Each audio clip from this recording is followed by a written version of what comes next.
Good morning students. आज हम कक्षा 3 की हिंदी व्याकरण की पुस्तक रचना प्रसून के पहले अध्याय भाषा और व्याकरण के बारे में पढ़ेंगे। तो जैसा कि आप सभी जानते हैं कि बच्चा अपने आसपास के वातावरण और परिवार के सदस्यों की बातें सुनकर ही बोलना सीखता है और उसके सामने जिन वस्तुओं को दिखाया जाता है वह उन वस्तुओं के नाम चित्र के साथ याद कर लेता है। तो चित्रों से भाषा सीखने में आसानी होती है और धीरे धीरे बच्चा शब्दों को पढ़ना और लिखना सीख जाता है। तो भाषा विचारों के आदान प्रदान का माध्यम होता है जिससे हम दूसरों की बातों को समझ सकते हैं और दूसरे हमारी बातों को। आपकी बुक में उदाहरण दिए गए हैं। श्याम ने अपने मित्र से पूछा, राम क्या तुम शाम को पार्क में खेलोगे? राम ने कहा, हाँ मित्र, मैं खेलूँगा। दादी माँ ने सोहन को उपहार दिया। सोहन ने दादी माँ को धन्यवाद कहा। इन वाक्यों में एक के द्वारा बात कही गई है और दूसरे के द्वारा बात समझी गई है। उसी तरह रोहन अपने भाई को पत्र लिख रहा है। तो रोहन ने जो पत्र लिखा है उसे उसका भाई पढ़कर जानेगा। तो मनुष्य एक सामाजिक प्राणी है और अपने विचारों का आदान प्रदान बोलकर या लिखकर करता है। लेकिन पशु पक्षी अपने मन की बात विभिन्न ध्वनियों के द्वारा एक दूसरे तक पहुंचाते हैं, लेकिन उनकी बोली को भाषा नहीं कहा जाता। तो केवल मनुष्य ही सार्थक भाषा का निर्माण करता है। तो इससे पता चलता है कि भाषा वह साधन है जिसके द्वारा मनुष्य बोलकर अथवा लिखकर अपने मन के विचारों को प्रकट कर सकता है तथा दूसरे व्यक्ति के विचारों को समझ सकता है। भाषा के प्रकार। तो मनुष्य इस संसार की सर्वश्रेष्ठ रचना है। भावों और विचारों की अभिव्यक्ति के लिए उसने 2 विधियों को अपनाया है, लिखकर और बोलकर। तो इस प्रकार भाषा के 2 रूप होते हैं, मौखिक भाषा और लिखित भाषा। तो मौखिक भाषा हम उसे कहते हैं जो मुख द्वारा बोली जाती है और कानों द्वारा सुनी जाती है। तो बोलकर अपनी बात कहना और सुनकर दूसरे की बात को समझना भाषा का मौखिक रूप होता है। तो बोलना तथा सुनना भाषा का प्रथम व प्राचीनतम रूप है। हम जो कुछ बोलते या सुनते हैं उसे मौखिक भाषा कहते हैं। जैसे नानी का कहानी सुनाना मौखिक भाषा के अंतर्गत ही आता है। उसी तरह बातचीत करना, टीवी देखना, गाने सुनना, ये अन्य इसके उदाहरण हैं। नेक्स्ट, लिखित भाषा। तो इसमें लिखकर अपनी बात दूसरों तक पहुंचाई जाती है और दूसरा उसे पढ़कर समझता है। तो जब मनुष्य को भाषा के मौखिक रूप से अपने ज्ञान व अनुभवों को याद रखना कठिन हो गया, तब उसे भाषा के लिखित रूप की आवश्यकता पड़ी। तो जब हम लिखकर अपनी बात दूसरों तक पहुंचाते हैं तो वह भाषा का लिखित रूप कहलाता है और इसे ही सीखने के लिए बच्चा विद्यालय जाता है। जैसे दूर बैठे व्यक्तियों तक हम अपने विचारों को लिखकर पत्र, ईमेल के द्वारा पहुंचा सकते हैं। तो भाषा के इस माध्यम को हम लिखकर या पढ़कर विचारों को समझ सकते हैं। तो इसे ही भाषा का लिखित रूप कहा जाता है। नेक्स्ट, लिपि। तो भाषा को लिखने के ढंग को या भाषा के लिखने की विधि को लिपि कहा जाता है। तो मुख से निकलने वाली जो ध्वनियाँ होती हैं उन्हें लिखने के लिए कुछ चिन्ह निर्धारित किए गए हैं। तो ध्वनि चिन्ह जो ये ध्वनि चिन्ह होते हैं इन्हें ही लिपि कहा जाता है। तो इस तरह हम कह सकते हैं कि भाषा के लिखने के ढंग को या लिखने की विधि को लिपि कहते हैं। हिंदी और संस्कृत भाषा की लिपि देवनागरी है। उसी तरह प्रत्येक भाषा की अपनी लिपि होती है। नेक्स्ट, व्याकरण। व्याकरण वह शास्त्र है जिसके द्वारा हम किसी भी भाषा के शुद्ध रूप का पूर्ण ज्ञान प्राप्त कर सकते हैं। व्याकरण हमें भाषा को शुद्ध रूप से बोलना तथा लिखना सिखाता है। व्याकरण के 3 अंग होते हैं, वर्ण, शब्द और वाक्य। सबसे पहले वर्ण। तो वर्ण जैसा कि आप जानते हैं कि भाषा की सबसे छोटी इकाई होती है जिसके खंड या टुकड़े नहीं किए जा सकते। तो ए, आ, ई, कै, ख, गै, घ ये सभी वर्ण कहलाते हैं। नेक्स्ट, शब्द। शब्द वर्णों के सार्थक समूह को कहते हैं। तो वर्णों का सार्थक समूह शब्द कहलाता है, जैसे कमल, गगन, विद्यालय, ये सभी शब्द हैं। नेक्स्ट, वाक्य। शब्दों के सार्थक समूह को वाक्य कहते हैं।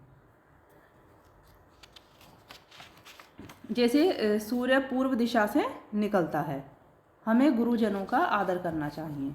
तो ये जो वाक्य हैं ये शब्दों के समूह से बने हैं, लेकिन शब्दों के सार्थक समूह से।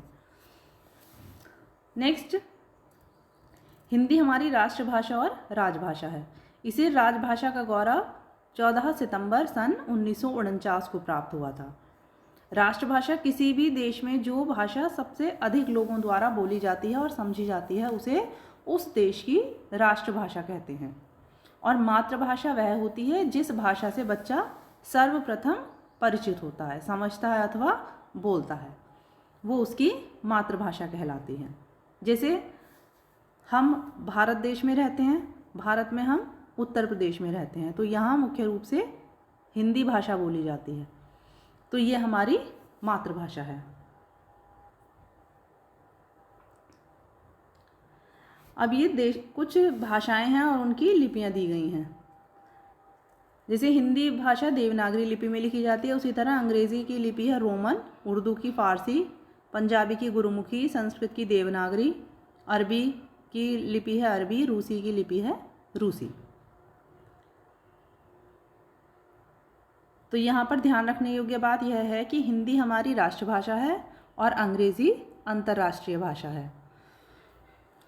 तो इस पाठ में आपने सीखा कि विचारों के आदान प्रदान के माध्यम को भाषा कहते हैं। भाषा के दो रूप होते हैं, मौखिक और लिखित। भाषा के लिखने की विधि को लिपि कहते हैं। भाषा के शुद्ध रूप का ज्ञान कराने वाले शास्त्र को व्याकरण कहते हैं।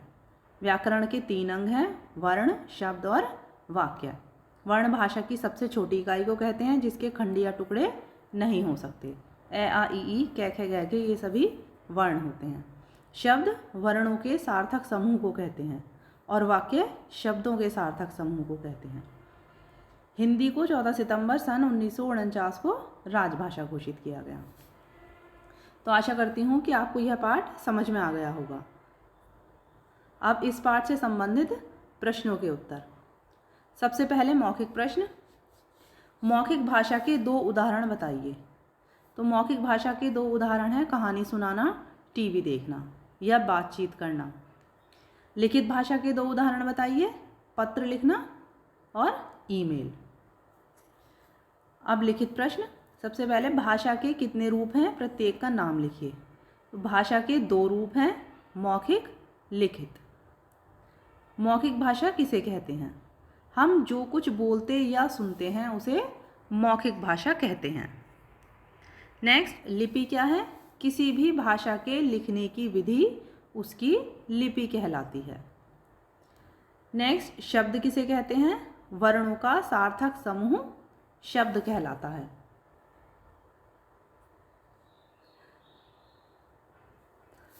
थर्ड क्वेश्चन, सही शब्द चुनकर रिक्त स्थान भरिए। नानी का कहानी सुनाना भाषा का मौखिक रूप है। हिंदी व संस्कृत की लिपि देवनागरी है। नेक्स्ट, वर्ण भाषा की सबसे छोटी इकाई है। हिंदी हमारी राष्ट्रभाषा और राजभाषा है।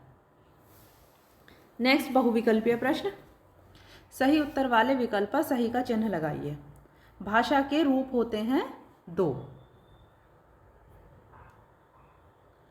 हिंदी को राजभाषा का दर्जा मिला 14 सितंबर सन 1949 को।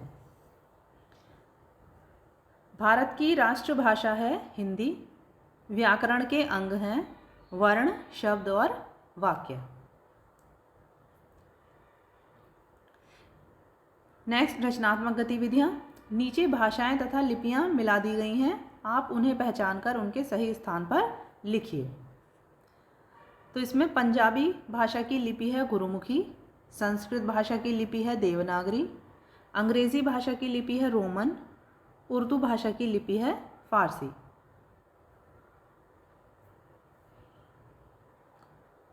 नेक्स्ट एक्सरसाइज, नीचे दिए गए वाक्यों को ध्यानपूर्वक पढ़कर सही वाक्य के सामने सही और गलत वाक्य के सामने गलत लगाइए। माँ, मैं खेलने जा रहा हूँ। सही। मैदान क्रिकेट खेलकर आया हूँ मैं हूँ। गलत। तुम क्या कर रहे हो। सही। मेरी कार सो रही है। गलत। टेलीफोन की घंटी बरस रही है। गलत। तो आशा करती हूँ कि आपको यह पाठ समझ में आ गया होगा। इस पाठ से संबंधित प्रश्नों के उत्तर और अतिरिक्त प्रश्नों के उत्तर आप अपनी पुस्तक में साफ और स्वच्छ अक्षरों में लिखेंगे, और इस पाठ को याद करके आप इस पाठ के प्रश्नों के उत्तर और अतिरिक्त प्रश्नों के उत्तर अपनी उत्तर पुस्तिका में लिखेंगे। Thank you.